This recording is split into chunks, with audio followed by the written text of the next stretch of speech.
listening to Your Secret is Safe with Me, non-judgmental talk about infidelity with Dr. Marie Murphy. If you're looking for new perspectives on complicated relationship issues, you've come to the right place. Days go by, they're crawling by. Hi, everyone. I'm Dr. Marie Murphy. I'm a relationship coach, and I specialize in helping people who are engaging in infidelity to deal with their feelings, clarify what they want, and make decisions about what they're going to do. No shame, no blame, no judgments. If you're looking for help sorting out your infidelity situation, you can schedule an introductory coaching session with me through my website, mariemurphyphd.com.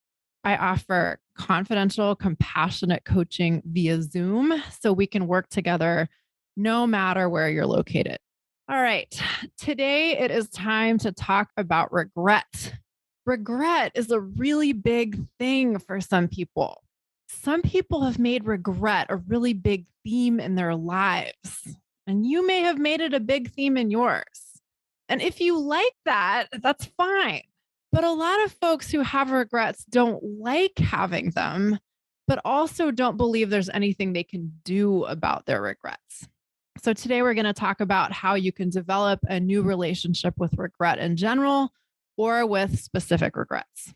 Now, clients often tell me things like, well, I did this thing in the past and I really regret it.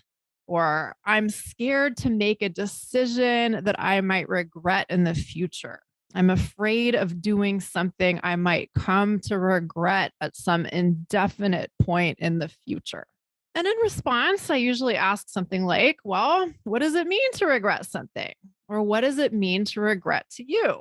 What does regret mean to you? Right? And then people usually say something like, well, I think I made the wrong decision if they're talking about the past. Or I don't want to feel like I made the wrong decision if they're talking about the future. Or they might say, I feel like I missed out on things because of the choice I made if they're speaking about the past. Or they might say, I don't want to miss out on things if they're speaking about the future. And on the one hand, these kinds of statements reflect our standard definitions of regret. These ideas reflect our shared understandings of what regret is and how it works. And so, on the one hand, it's completely understandable that we would think these kinds of things. It's totally normal to have these kinds of ideas. And furthermore, it's really understandable to operate as if regret is a thing and a thing that matters. But what if regret doesn't have to be a thing? Here's what I mean. Regret is a product of our thinking. The idea that we have made a wrong decision or that we've missed out on something are just that. They're ideas, right? They're optional thoughts. The idea that there is even such a thing as a wrong decision is a belief, right? And it's optional. We don't have to believe that there are wrong decisions and right decisions. Sometimes we think that if we make a choice and we don't like certain aspects of the outcome of that choice, then we've made the wrong decision. And so by definition, a wrong decision is one that isn't wholly wonderful or wholly pleasing to us. But here's the problem with that. There are quite likely going to be things we like and things we don't like about any aspect of our lives or within the results of any decision we make. We always have the power to get clear on what we prefer, on what we like and what we don't like, on what we want and what we don't want, and make choices to pursue more of what we prefer or choices to pursue more of what we want to experience. And I believe that's a very important power to recognize that we have and then exercise. But as long as we have preferences of any kind, there are probably going to be things that we don't like about any situation we find ourselves in or any elements of our lives. So put a little differently, unless we decide that we are going to like everything, it's very unlikely that we're going to be able to be, completely happy with every detail of every situation we find ourselves in. it's pretty unlikely that we're going to be able to eradicate the experience of not liking things from our lives.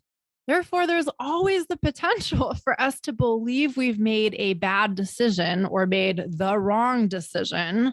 Therefore, there's always the potential for us to have regrets if we believe that disliking something is a problem, if we believe that not being 100% satisfied with something is a problem, right? Now, you may be wondering what's so bad about a little regret. You may be thinking that regret is actually beneficial or serves positive functions. And if you believe that's the way it works for you, then you're welcome to keep your current ideas about regret and keep on regretting things. Obviously, that's an option that's available to you. But I want to suggest that regret is often not as helpful as we think it is. For one thing, feeling regret usually feels bad. Believing that things should have been different than they were usually feels bad. Believing we've made a wrong decision usually feels bad. If you've heard it, if you've heard me say this before, you can say it with me now. Do you know what's coming? Are you ready? Here we go. Should feels like shit. I'll say it again and you can say it with me. Should feels like shit. That's not my line. I don't know who deserves credit for making it up, but in my experience, it's absolutely true. So when we think that things should have been different or we should have done something differently, we usually do not feel great, right? And similarly, worrying that we might not get things right in the future and that we might have cause in the future to think that things should have been different than whatever it is we end up doing also feels like shit, right? So I want to suggest that we have much to gain from examining our conception of regret and perhaps deciding to work with regret in a different way. And ultimately this is partially about feeling like shit in the short term and just not wanting to like create more of those sorts of feelings for ourselves. But the other thing that matters is that the way we feel determines our capacity to take actions. And when we're feeling like shit, we're going to take very different actions than when we're feeling okay. And this matters because our actions create outcomes in our lives, right? So I think we have three distinct but related opportunities to work with regret or how we can work with regret. And opportunity number one is to recognize that we get to decide what we think about anything and everything in our lives, right? More than one thing can always be true about any given fact of our existence or any given aspect of any particular situation. We can choose to look for things we like or value or appreciate, or we can choose to look for things we dislike or don't value or don't appreciate.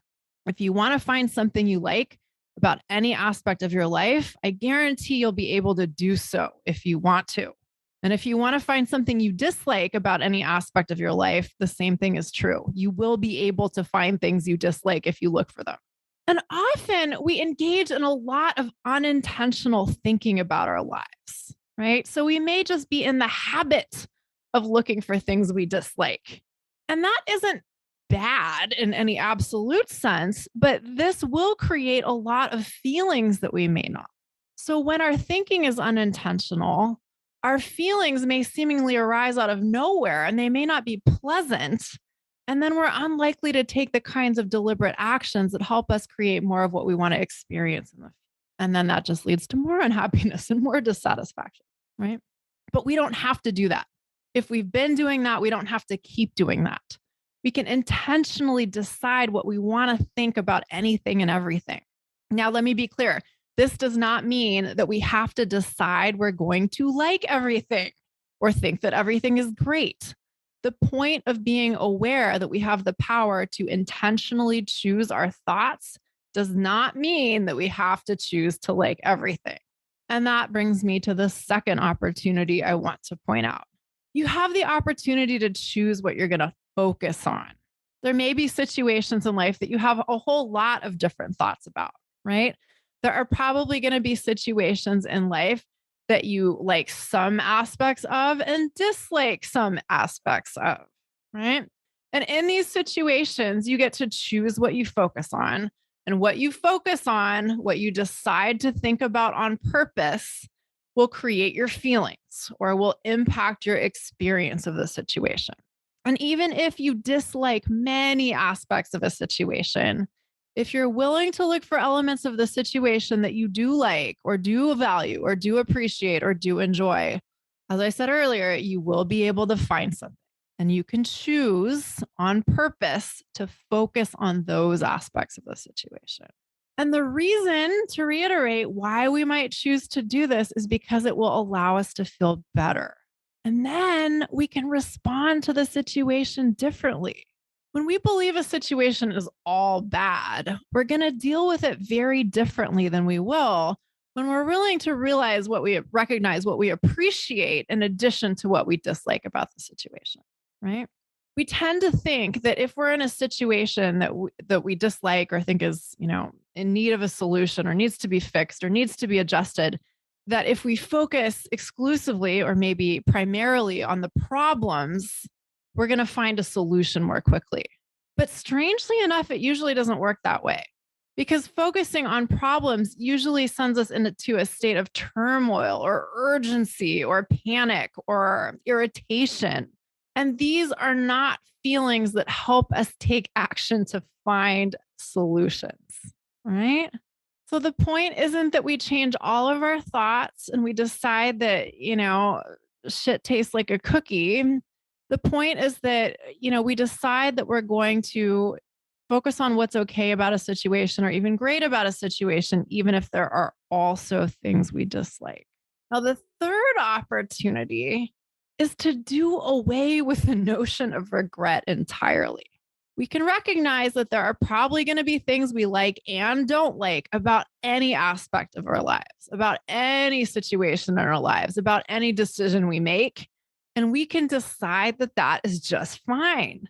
We can decide that life is a mixed bag and that that's not a problem. We can decide that we're going to choose what to focus on. We can decide that when we look at the past, we're going to choose perspectives that help us. We can decide that when we make decisions about the future, we are going to be intentionally willing to make the best of them by focusing on what we like about the decisions and managing our thoughts about the consequences of our choices that we don't like so much, right?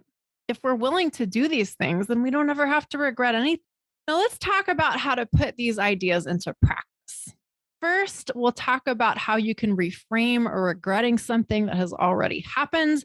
And then we'll talk about how you can prevent regret from occurring in the future or prevent the experience of regret in the future.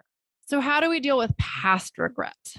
The first thing we need to get crystal fucking clear on is that the way we experience the past is by thinking about it in the present. I'll say that again. The way we experience the past is by thinking about it in the present. This is really important because there are a lot of ideas out there about what the past means and how the past impacts the present and the future. And some of these ideas suggest that the past has an independent impact on the present. There's William Faulkner's famous line, "The past is never dead, it isn't even past." There's the line from The Tempest that what's past is prologue. And there are so many other famous and not so famous reinforcements of the idea that the past is like lurking over our shoulder at, all the time or at any time. It's informing the present moment. It's dictating the future. And there might not be anything we can do about that. Now, again, the direct way, the most immediate way we experience the past is by thinking about it in present time. Remembering the past, thinking about the past, is how you experience it right now. It's not that past occurrences are having a direct impact on you in the present moment. Yes, of course, it is true that current circumstances, current facts in the world are the result of history, of things that have already happened. But what you experience directly is the current circumstance and you're thinking about it, not the history in and of itself. Okay. So, really, your experience of your past is the story you're telling yourself about your past right now. And that's what matters. And you have control over that. You may not have control over what actually happened in the past, but that doesn't matter because that stuff is over and done for better or for worse. And it doesn't have any direct control over you right now. But you do have control right now over how you think about it. And how you think about it will have an impact on you, right? If you're thinking about what went wrong in the past or what you could have or should have done differently in the past or what other people could have or should have done differently in the past, you probably aren't going to feel great. You may feel disappointed or wronged or ashamed or guilty or regretful. And as I talked about recently in the episode on shame and guilt, feeling these kinds of emotions for any period of time isn't going to help us take the kinds of actions we need to live more of the life we want to live, right? If we think we need to make amends for something that happened in the past, feeling guilty and shitty and ashamed isn't going to help us do that. So if we're telling ourselves stories of what went wrong, whether we think it's our fault or somebody else's fault, we are impacting our ability to create the life we want to live in the present. Here's what I want you to consider. It's never the case that we made an objectively wrong decision or an objectively bad decision. It's never objectively true that there are things we should regret. Consider that one person's so-called bad choice is another person's adventure or learning experience. And even if you are your only frame of reference, the only thing that makes an experience bad or regrettable is what you think about it. So if you've spent a lot of time thinking about what went wrong in the past, it might be time to start considering what you gained from those experiences or what you learned from those experiences or how you benefited from those experiences. You might ask yourself, if the universe is kind, what part of that experience was good? And that question, I believe, comes from Byron Katie. Or at least that's, I think, who I heard it from first. If the universe is kind, what part of this is good? Right? In the cosmic scheme of things, how can I see value in this experience that I have been previously thinking of as terrible? One of the most powerful things we can do for ourselves is to be willing to see the good or see the value or the benefit in even the experiences we've had that we think were the worst or the most awful or completely terrible. And let me be clear, we do not have to dismiss the things we didn't like about those experiences in order to do this. More than one thing can be true at once. We cannot like certain things about past experiences and also recognize how we benefited from them. Seeing the past as a mixed bag is very different from viewing it in an exclusively negative light. And to that effect, we can regard the past as dead weight, or we can use it as material to be composted. We can let all that shit from the past weigh us down, or we can turn it into fertilizer for our future, right? Manure helps the garden grow. We can alchemize the lead from our past into gold if we're willing to think about it differently. So here's what I want you to ask yourself. What do you intentionally want to think about your past starting right now? What specific thoughts about your past would help you create more of the future that you want to experience? What thoughts about your own actions in the past would help you become more of the person you want to be? Again, more than one thing can be true about any past occurrence. You are totally allowed to tell yourself a story about your past that's different from the one you've been telling yourself, right? You don't have to be the villain forever, or that bad other person doesn't have to be the villain forever. They may not be like the good guy, the fairy princess, the whatever, but it doesn't have to be like either bad or good, right? Some teachers and teachings are a mixed bag after all. Now, it may take some effort to change your narrative about the past, but that doesn't mean it's hard to do this. And it's also totally possible. And I can help you do it.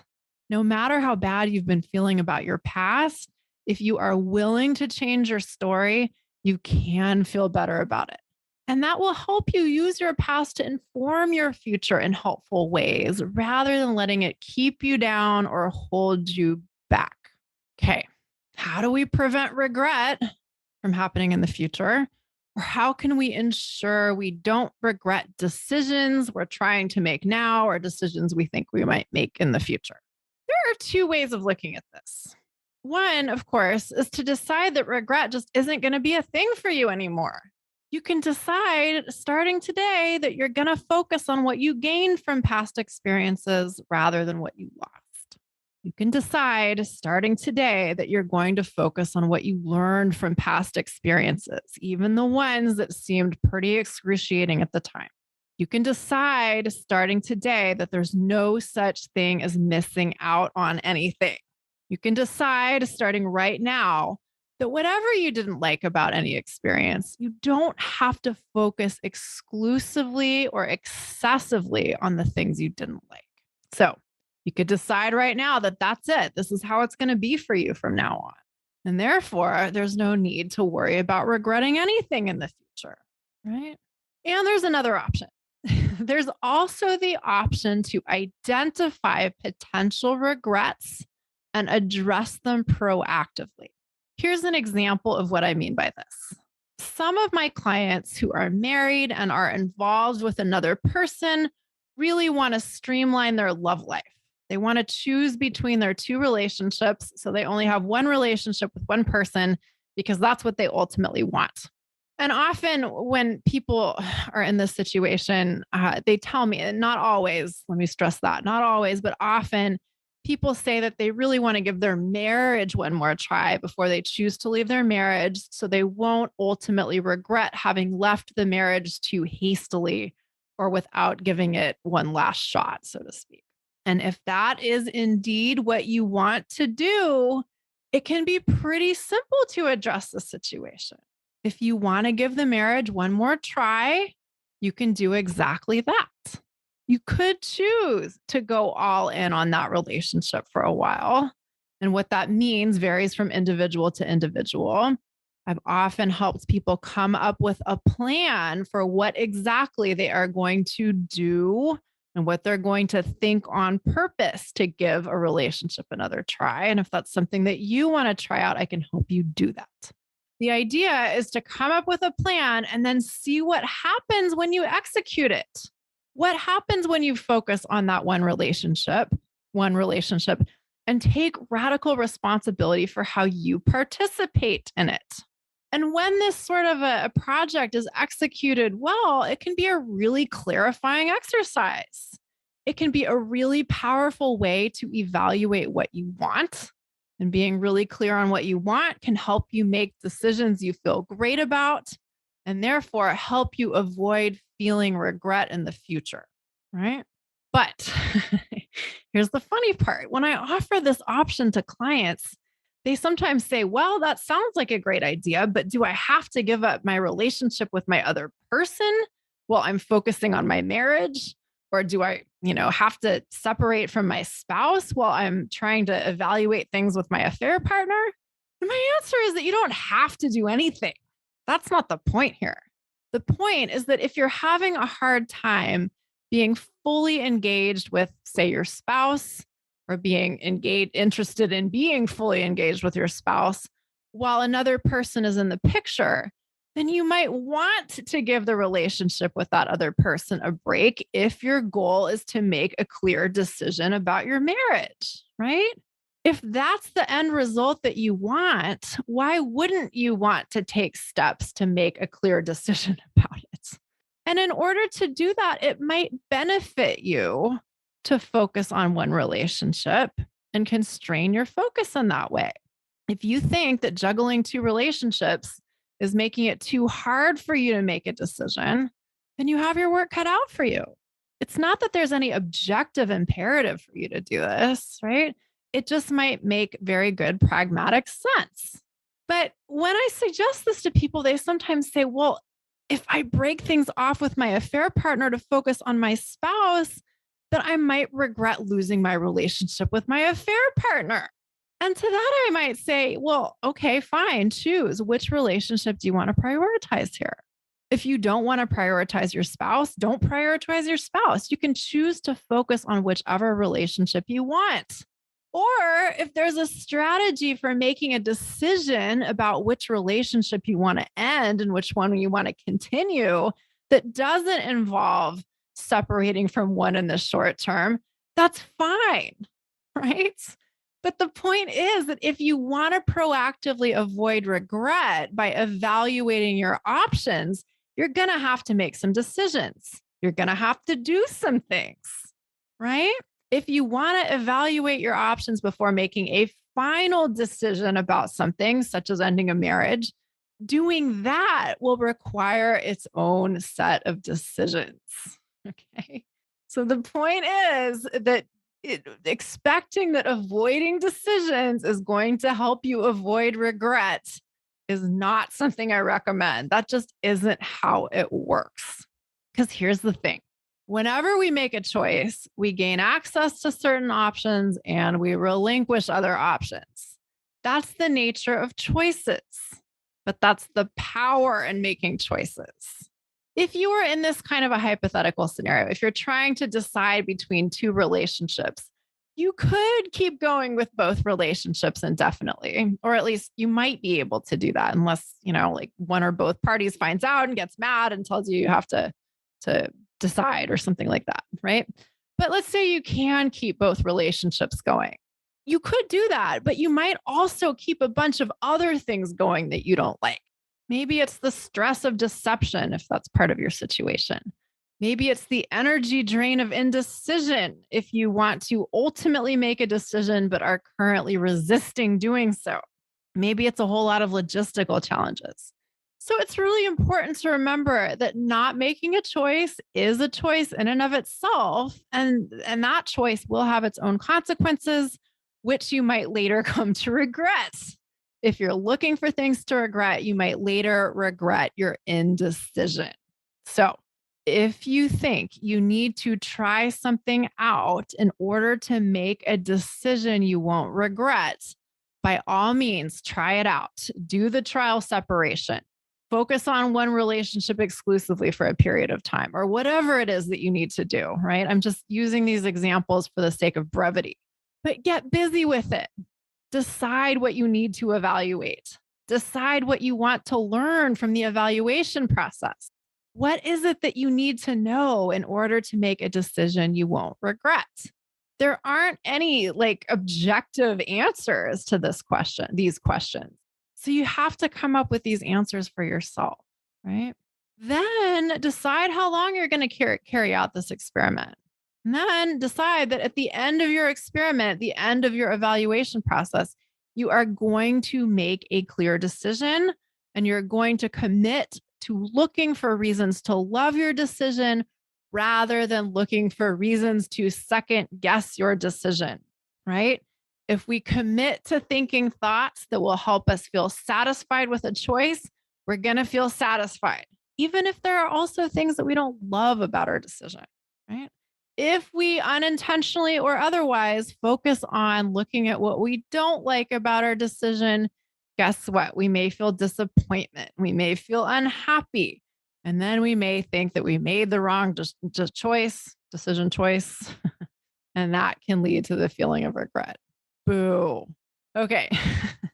Having said all of this, I want to acknowledge that for some of us, regret has become a habit, right?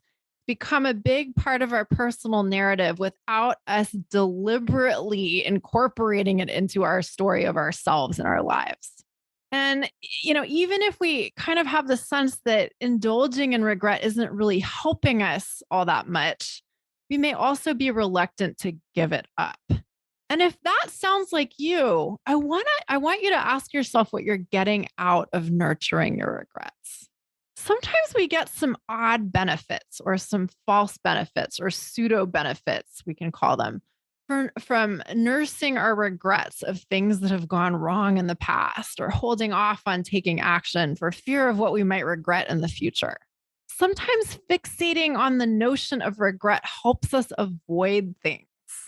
It might help us avoid being fully present and engaged with our lives in the present if we're so consumed with our stories of what we did wrong in the past or choices we regret making in the past, et cetera, et cetera. That can certainly rob our focus from the present moment. Or focusing on regret might help us avoid making decisions or taking actions we consider scary. It might help us avoid taking responsibility for other aspects of our life experience. And sometimes avoiding things serves a purpose for us. So I'm not saying that avoidance is categorically bad. It may serve some immediate needs that are quite legitimate very well, right? However, avoidance usually isn't a long-term strategy for anything great, which is why we may not want to stay in avoidance mode forever. And that's why I suggest it's so important for you to get clear on what you're getting out of nurturing regret, if that is something you are doing. All right, that is it for today, everyone. If you would like my help developing a new relationship with regret, you can schedule an introductory coaching session with me through my website, mariemurphyphd.com. It is one thing to hear me talk about the things I talk about on the podcast, and it's another thing to rigorously apply the coaching tools I teach and the concepts I talk about to your own life. So if you're ready to start making some changes in your love life, if you're hungry for change, let's work together. Okay. As always, I thank you all so much for listening. If you have enjoyed what you've heard today, I would appreciate it if you would head on over to iTunes to rate and review the show. Until next time, have a great week. Bye for now. Thanks for listening to Your Secret is Safe with Me with Dr. Marie Murphy. Make sure to click subscribe to get updates on our latest episodes.